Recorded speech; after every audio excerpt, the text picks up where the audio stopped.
ما اغنی عنی مالیہ، نہ کام آیا مجھے میرا مال، میرا بینک بیلنس وہی رہ گیا، نہ ہی وہ قبر میں میرے ساتھ آیا اور نہ ہی وہ حشر میں میرے کچھ کام آ رہا ہے۔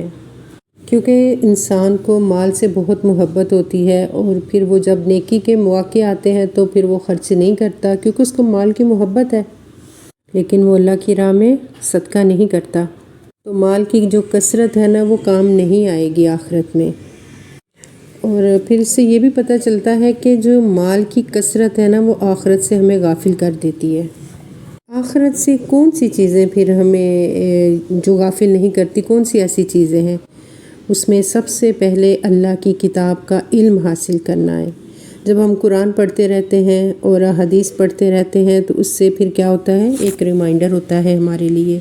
پھر نیک لوگوں کی دوستی، پھر اللہ کی راہ میں مال خرچ کرنا، یہ تمام چیزیں آخرت یاد کراتی ہیں۔ جبکہ انسان کیا کہتا ہے، میرا مال میرا مال، تو مال تو وہ جو اس نے کھا لیا، ختم کر لیا، آخرت کے لیے تو نہیں کچھ بھیجا نا۔ اس لیے مال کی جو کثرت ہے نا وہ آخرت سے غافل کرتی ہے۔ رسول اللہ صلی اللہ علیہ وآلہ وسلم نے فرمایا کہ اہل جہنم میں سے ایک جہنمی آدمی کو لایا جائے گا۔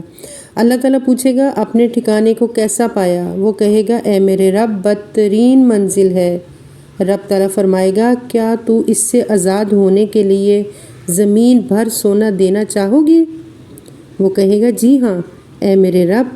تو اللہ تعالیٰ فرمائیں گے تم جھوٹے ہو، میں نے تو تم سے اس سے بھی کم اور آسان چیز کا مطالبہ کیا تھا، لیکن تم نے وہ بھی پوری نہیں کی۔